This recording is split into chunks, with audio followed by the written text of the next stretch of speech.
আপনি যদি আপনার বডির সাইজ বড় করতে চান তাহলে আপনাকে অবশ্যই ক্লিন ফুড খেতে হবে, তার পাশাপাশি নিয়মিত এক্সারসাইজ করতে হবে। হ্যালো, আসসালামু আলাইকুম। আজকে আমি দেখাবো full back workout routine, but এটা ছেলেদের জন্য নয়, এটা মেয়েদের জন্য। তার আগে আপনারা লাস্ট ভিডিওতে একটা কোশ্চেন করেছিলেন, সেটা হচ্ছে মেয়েরা যদি ওয়েট ট্রেনিং করে তাহলে কি ছেলেদের মতো মাসেল হয়ে যাবে। আর দ্বিতীয় কোশ্চেন হচ্ছে মেয়েরা কিভাবে দ্রুত ফ্যাট লুজ করতে পারবে। সো প্রথম কোশ্চেনের অ্যান্সারটা হচ্ছে মেয়েরা যদি ওয়েট ট্রেনিং করে তাহলে কখনই ছেলেদের মতো মাসেল বানাতে পারবে না। চলেন একটু ছোট্ট করে ব্যাখ্যা করে দিই, তাহলে আপনাদের বুঝতে সুবিধা হবে। দেখেন, মাসেল বানানোর জন্য মেইন হরমোন হচ্ছে টেস্টোস্টেরন, আর এই হরমোন আপনার শরীরে যত বেশি থাকবে আপনি তত বেশি মাসেল গেইন করতে পারবেন। এখন একটি মেয়ের শরীরের মেইন হরমোন হচ্ছে এস্ট্রোজেন হরমোন, আর টেস্টোস্টেরন হরমোন খুবই কম পরিমাণে উৎপন্ন হয়। এখন মেয়েরা যতই ওয়েট ট্রেনিং করুক না কেন তাদের শরীরে মাসেল কখনোই বড় হবে না। অনলাইনে আপনারা যাদের দেখেন অনেক বড় মাসেল, তারা কৃত্রিমভাবে টেস্টোস্টেরন হরমোন পুশ করে, এই কারণে তারা এত বড় মাসেল বানাতে পারে।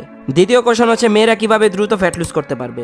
দ্রুত ফ্যাট লুজ করার জন্য তিনটা জিনিস অবশ্যই আপনাকে খেয়াল করতে হবে। প্রথমত হচ্ছে ওয়েট ট্রেনিং, দ্বিতীয় কার্ডিও, আর লাস্টে হচ্ছে ডায়েট। এই তিনটাকে আপনাকে ব্যালেন্স করতে হবে। কিভাবে ব্যালেন্স করবেন এই বিষয়ে আমি বিস্তারিত ভিডিও নিয়ে আসবো সামনে। এখন চলেন ভিডিওর মূল টপিকসে আসি। সো ব্যাকের জন্য first exercise wide grip lat pull down, এটা করবেন 4টা সেট। আর প্রথম এক্সারসাইজটা হবে সেটা হচ্ছে লাইট ওয়েট দিয়ে ওয়ার্ম আপ সেট। তারপরে 3টা সেট হবে অ্যাকচুয়াল সেট। ওই সেটে আপনি এমন ওয়েট নেবেন যেখানে আপনি 10 থেকে 15টা র্যাপে ফেলিয়ার অ্যাচিভ করতে পারেন।